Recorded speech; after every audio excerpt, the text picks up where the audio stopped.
Hi there. So my name is Aaron Hattery, and I'm going to be presenting on contemporary business leaders. I'm going to be giving special emphasis to Monty Hattery. Now, she is a business owner of Hattery Logistics and is an entrepreneur within the supply chain logistics um, and management field. And she puts special emphasis on things like produce, but she has expanded market recently into other areas of the industry. Now, her notable affiliations are with Albertsons, Peddler's Son, Winco Foods, Safeway, but a main one is Cisco, and that'll be more relevant later on. With 13 years in a managerial role or leadership role, and 3 years as an owner, she has an extensive amount of experience as a leader within the supply chain logistics field. Now, as far as servant leadership goes, within the interview, the most significant concern was the fact that she is a servant leader. Mainly, she would be a servant leader due to her concern for the followers that she has, and seeing as a servant leader is a servant before they are a leader, this would be relevant for her status, and considering the fact that she has a strong inclination towards the triple bottom line and not just her profits. And that specifically is in relation to the community. Sustainability and other aspects of the triple bottom line didn't have such a bearing, but the motivation towards growing her community is of importance. Now, as far as the interview goes, the greatest achievement that Mrs. Hattery reported was her ability to stay afloat and active within her business amidst the COVID-19 pandemic, which severely damaged the entire supply chain. Several businesses incurred losses, and most of the small supply chain businesses with less than 100 employees went under. Except for, a small group, and that included Hattery Logistics, headed by Mrs. Hattery. Now, given the situation, there's an emphasis put on servant leadership, and the average score that she had on the Likert scale was a 4.05. A notable deficiency, however, was with conceptualization, seeing as the company started to stagnate and lose its sense of identity during the pandemic. During the interview, it became apparent that not everything was great during the pandemic, seeing as new insurance policies came out for owner-operators, otherwise known as truck drivers or truckers. And that really affected the organization since they rely on the owner-operators to constantly transport the product that they work with. They are the blue collar of the supply chain, for lack of a better term. Now, this was a major issue for the business as a whole because of the communication between the owner-operators and the core management of Hattery Logistics didn't only have a difficulty because of the language barrier, but there was a lack of awareness for what was actually going on with the new insurance mandates. Most of the current tenets of servant leadership and conscious leadership were still adhered to, given the situation, resulting here as an average score of 3.95 on the Likert scale. But regardless, there was still room for improvement, especially because awareness is a key factor for this. And an easy fix would be to incorporate as in the literature the 5 W's and an H, which is the who, what, when, where, and why a situation is happening, and then how can it be approached at a different angle, or how can it be handled. Now, as far as whether or not the approach was managerial or more in focus or more in line with leadership, it's already been discussed in the class, and as you can see, I've provided a summary on the slide for the basics of what a manager and a leader are focused on. But given the answers reported by Mrs. Hattery, it is apparent that she aligns more with the leadership role rather than a managerial role within her work.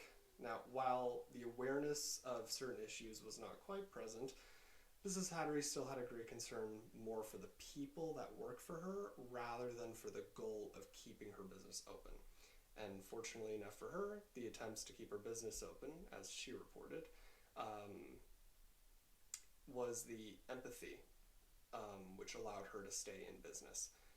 The notion of empathy being a driving force for profits and for organizational success is not only theorized within the literature and within the class, but it's actually demonstrated to be true with the success that Mrs. Hattery has found.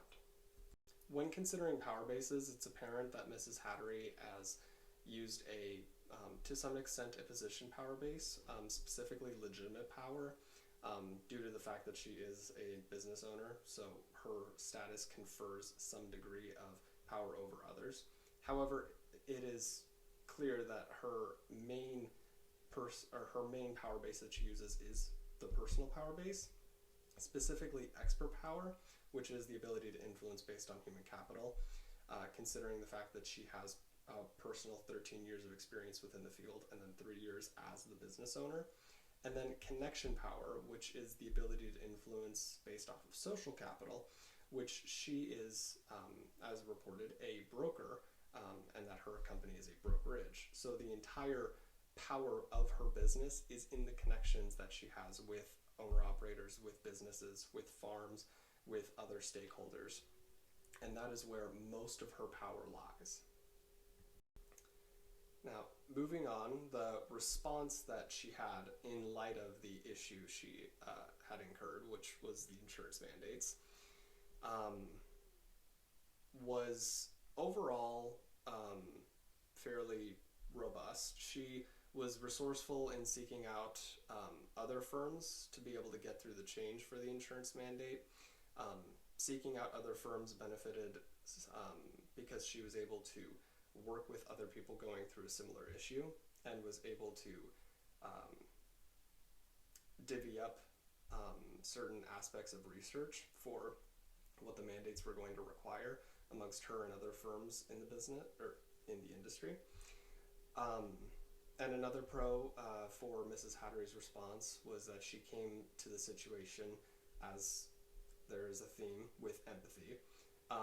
Not only by seeking to understand the effects that were going to be had on the owner-operators, which the insurance mandate targeted, but also onto the customers that were going to be affected most by the downward flow of the mandate. Because of the people that are going to be paying for it, Mrs. Hattery said that the customers were going to be the ones who were the main people who needed to pay for the issue. Unfortunately, however, due to her empathy and her willingness to hear people out, not only her stakeholders, but, well, all of her stakeholders, especially being which her owner-operators, it led to an untimely response, as reported by Mrs. Hattery. Essentially, if you boil it really down, she just said that she procrastinated. There was a lot of work that needed to be done and a lot of work that didn't get done in the time that it needed to be. And because of this, she was unable to properly control the people that were within her organization, which is why stewardship here would be sacrificed for the sake of survival. Because in procrastinating her response to the mandate, several of her owner-operators that she worked with were uninformed and unable to keep up with the mandate, meaning that it was then illegal for them to operate, at which point, to maintain ethical code, Mrs. Hattery had to suspend those businesses, or those owner-operators from business.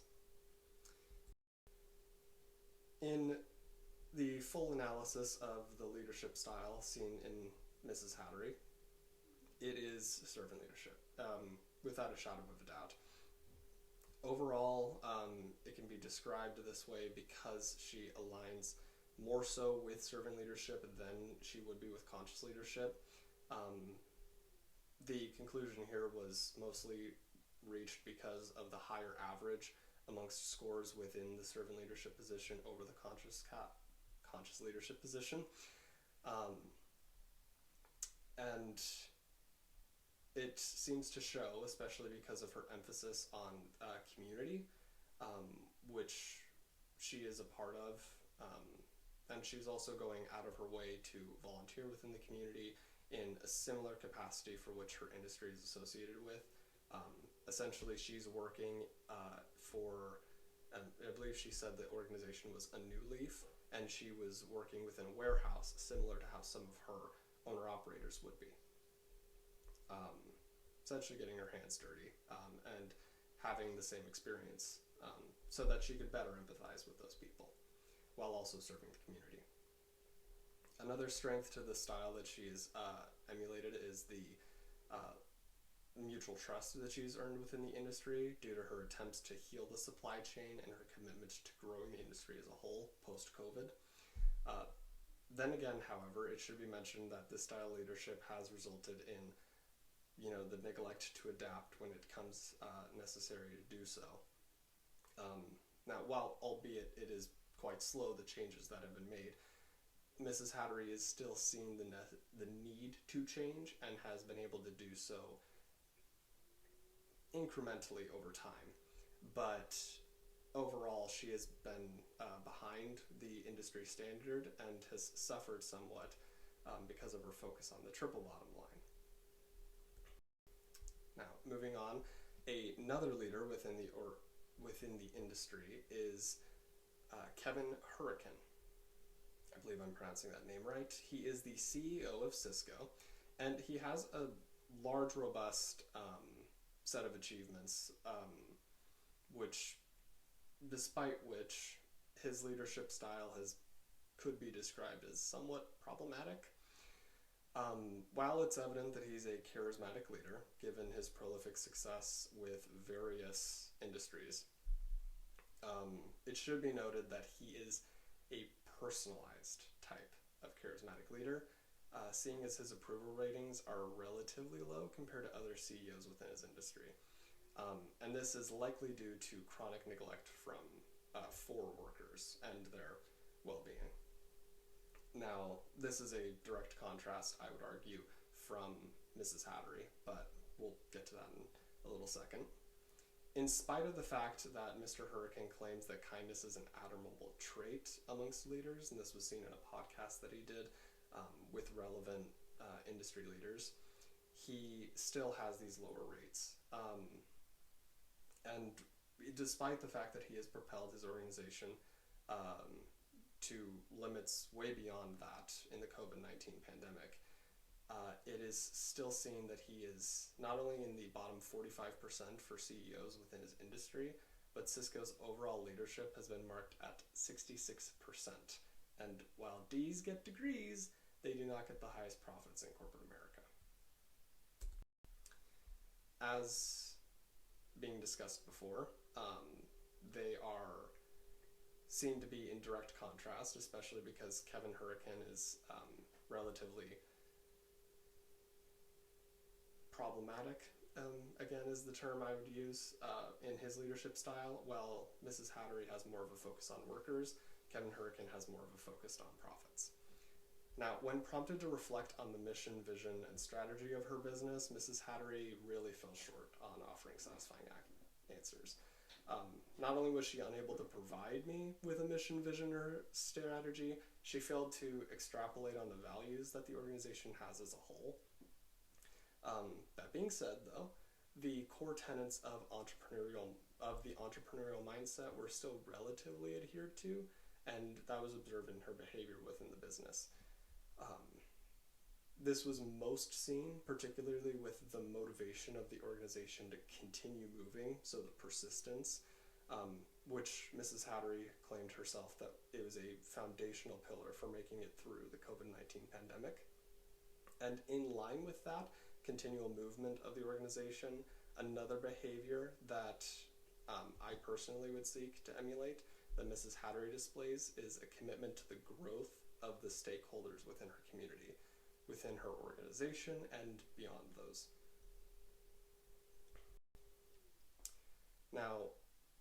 for reflections, the choice, the reason that I chose Mrs. Hattery, as I'm sure you could tell, we have the same last name, is that she is my mom.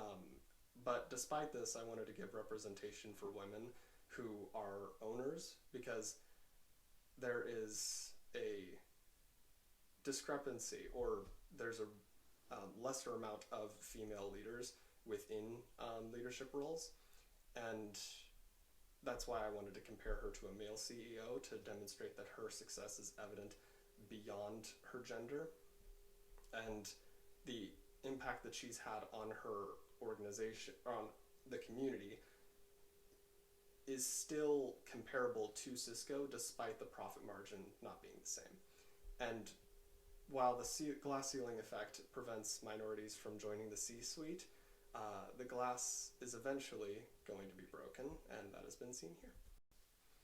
Challenges, scheduling was one of the largest challenges that we had because it's hard to fit into the schedule, and then also the explaining of certain language. There was a certain language barrier due to the fact that we weren't on the same page for a lot of things.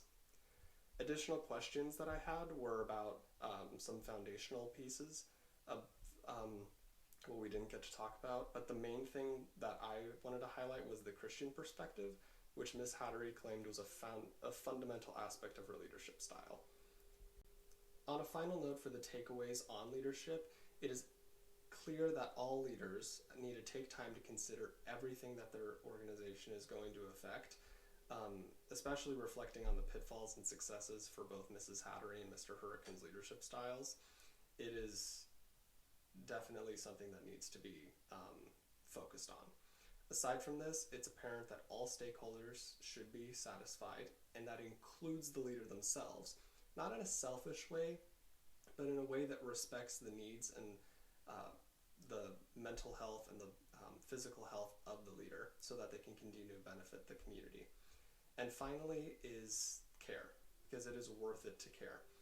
All leaders in really all people within a position, whatever they believe or whatever they don't believe, they have to care for something, because it is in the absence of care where we're left with not carelessness, but complete ruin.